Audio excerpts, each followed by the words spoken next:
ప్రముఖ ఆధ్యాత్మికవేత్త శ్రీ బిఎస్ నారాయణ భట్ గారు మనతో ఉన్నారు. వారు ఎన్నో ఆధ్యాత్మిక కార్యక్రమాలని నిర్వహిస్తున్నారు బాపట్ల ప్రాంతంలో. అందులో భాగంగా మరి ఈరోజు అయోధ్య రాముని బాలరాముని విగ్రహ ప్రతిష్టాపన మహోత్సవం ఇక్కడ నిర్వహించారు.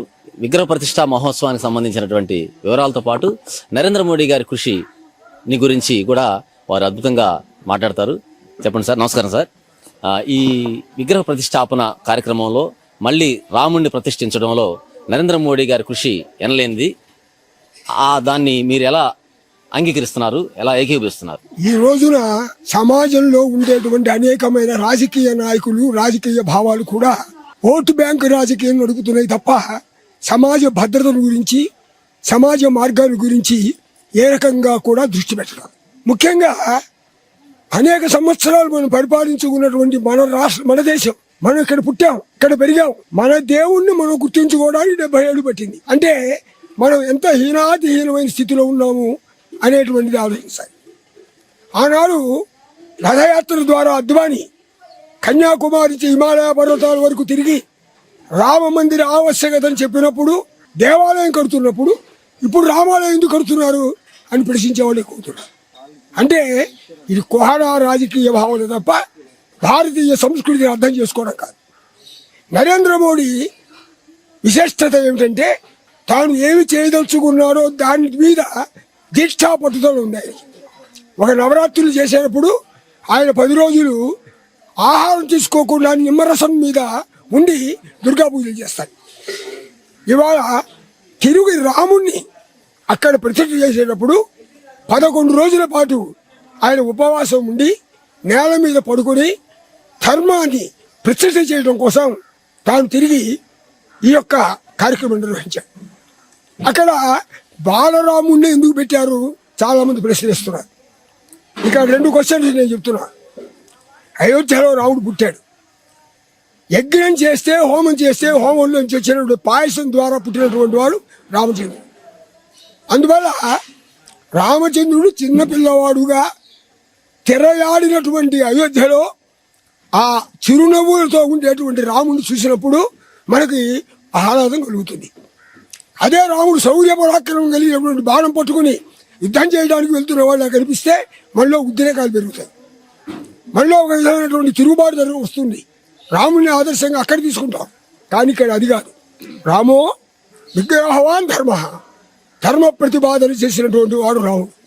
అంతేకాదు సత్య ధర్మ పరాక్రమ, సత్యము ధర్మము రెండింటిని నడిపిన వాడు రాముడు. కనుక మోడీ 2000 సంవత్సరంలో దానికి శంకుస్థాపన చేసి 2004 సంవత్సరంలో దాని అపూర్వంగా ఎవరూ ఊహించినట్టుగా నిర్మించాడు.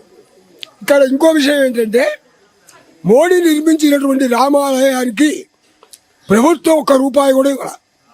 మొత్తం భక్తులు రూపాయి పోగు చేసి అందించినటువంటి, సమాజానికి అందించినటువంటి రామనామ జపంతో ఏర్పాటు చేయబడింది ఆ మందిరం.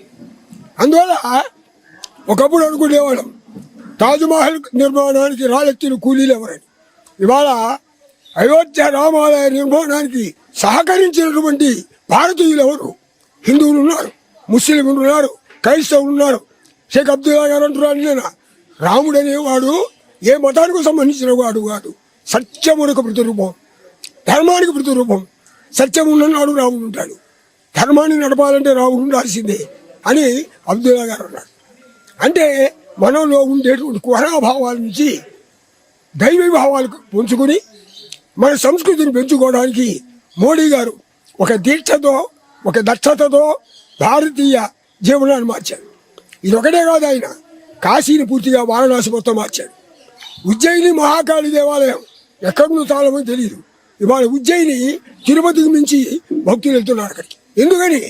వాటిని పునరుద్ధరించుకోవాల్సిన బాధ్యత మంది ప్రజలది, సంస్కరించుకోవాల్సిన బాధ్యత.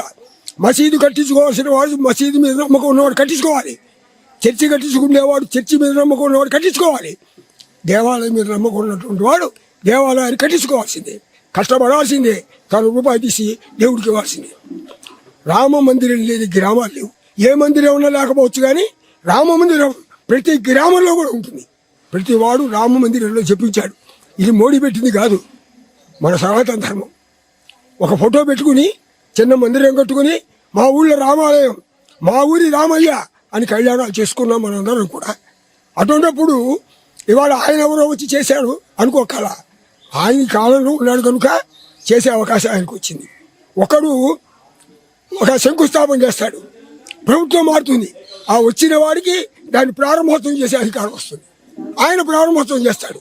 ఎందుకు ఈయన చేస్తాడంటే ఆయనకు ఆ భాగ్యం కలిగింది, అందుకని చేశాడు. అందువల్ల ఇవాళ మోడీ గారు ఒక దృఢ సంకల్పంతో, భారతీయ ఏకత్వంతో 487 భాషలు ఉన్న భారతదేశంలో సుమారు 30 భాషలు మాత్రమే మనం నమ్ముకుంటున్నాం.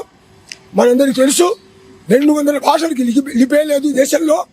అటువంటి దేశంలో మనం ఉన్నాం కనుక ఈ దేశంలో భాష లేనివాడైనా, భాష ఉన్నవాడైనా, భావాలు పంచుకోవలసిన వాడైనా, మానవత్వం పంచుకోవలసిన వాడు, సమాజాన్ని నిర్మించుకోవాల్సిన వాడు, నవ సమాజ నిర్మాణానికి దీక్ష వహించవలసిన వాడు, ప్రతివాడు కూడా ఆ రాముడి యొక్క మార్గంలోకి ముందుకు వెళ్ళాలని మనం ఆశిద్దాం. అది ఆ యొక్క నరేంద్ర మోడీకి ఆ యొక్క భాగ్యం లభించి ఇన్ని కోట్ల మంది, మనం భారతీయులం కాదండి, ప్రపంచం మొత్తం ఇవాళ తెరల దగ్గర కూర్చుంది, టీవీల ముందర కూర్చుంది. రామ మందిర యొక్క ఆ యొక్క ప్రతిష్టాపనను వాళ్ళ కళ్ళారా చూస్తున్నారు.